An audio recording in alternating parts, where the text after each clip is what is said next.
about something very different. In the town of Norco, next to which I live and where I go to church, there are so many horses that the town is zoned for horse owners, especially. The sidewalks are trails.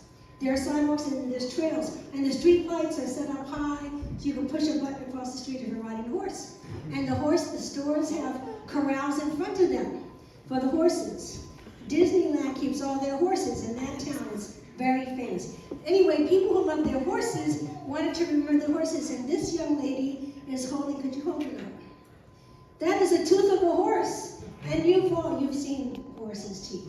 That tooth belonged to a horse that somebody really loved, and they wanted to remember their horse. Usually when people would make jewelry out of a horse tooth, you might drill a hole in it and hang a cord around it and wear it around your neck. We know that a lot of people will wear animal claws. A lot of tribal people wear animal claws. So this belonged to someone who loved their horse. But Paul looked at it and saw something different to do. So somebody has a small piece of tooth, even smaller. All right. So Paul took the top of the tooth, well, that's the gallstone. He took here it is, she has that. He took the top of the tooth, and in the tooth there are crevices that are full of the food that the horse eats. They're just little brown crevices. She's got that. And you can hold this, right? And Paul decided to take those teeth. Oh, yeah, don't eat it. It's not good to eat. So let's see who has this one. It's actually clean. This is the very first effort that Mr. Paul made.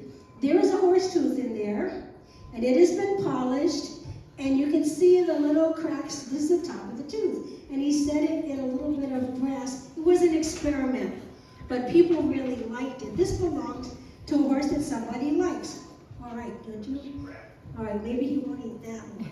All right, he's got that. All right. So that became very famous, and that is the first one in the world. There is nothing else on the planet, literally, like this. Paul is a world-famous artist, and he's put his work on the internet. Nobody in the world thought of taking a tooth and doing something like this. So who's holding this? And then who has the heart? And Anna's holding the heart. Then he decided to make a little heart. This is a tooth of a horse. He made a little heart out of it, but he did something in the middle. And would you, Nala, tell us what he put in the middle? He put what? He put crushed turquoise in the cracks. All right, so we have, it's all right, you can hold it. And you got something. Then Paul took it to a different level, and these are the pieces he's making today. So this is the tooth of a horse. It's got crushed turquoise in the middle. It's been stabilized and protected. He's got sterling silver on the back and a sterling silver bezel. Every piece of this was made by hand by Paul, except for the tooth which came from the horse. What amazed me is that someone could take something like this and see something different in it. Just as someone saw that, just as Paul saw the gallstone and saw something within that to make something beautiful. Now, Paul knows that I'm visiting Canada, so he made these pieces to show. He allowed me to take them, like the original one that's never been, the original one that Ronan has. This is the very first one. There's nothing else on the planet. And he knows there's nothing else on the planet because Paul has put his work on the internet with a worldwide group of silversmiths and jewelry artists. Nobody in the whole world ever thought about doing this. What makes this special besides that it belonged to a horse that somebody really liked? But Paul saw something ugly and common. That doesn't fit well, but and he made something beautiful out of it. It took time, it took an effort. This took a long time to make, and it's very valuable. This probably goes $500 or $600, not to mention the hours of work he puts in, but because his name is on the back, it's special. But the fact that he saw something simple, would you know that? And here's the silver back plate that he used out of a sheet of silver. We sang a song last week, and we'll sing it again. Somebody saw something simple and plain, the gallstone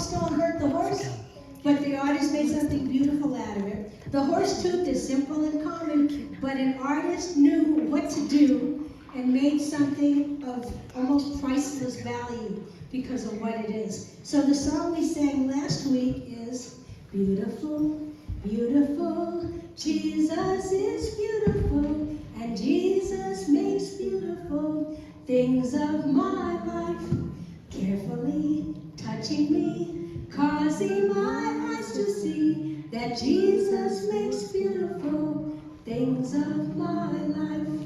Now last week I brought some museum pieces from Bible Times, and one of them could have been used by Jesus. All right, by Jesus. One of them could have been used by someone even, or David or Abraham. I brought 3 pieces. We'll show them downstairs because I don't want to pick them up and walk around on open floor with them. But if you stay after, we'll let you hold something from 3,000 and 4,000 years ago that I borrowed to bring to Canada. So it's kind of a unique opportunity. I work with the archaeology group. Anyway, thank you for listening. And Jesus makes beautiful things out of our lives. We may not think we have a lot of value. Others may see not much in us, but Jesus looks inside and sees the potential and makes something priceless. Thank you.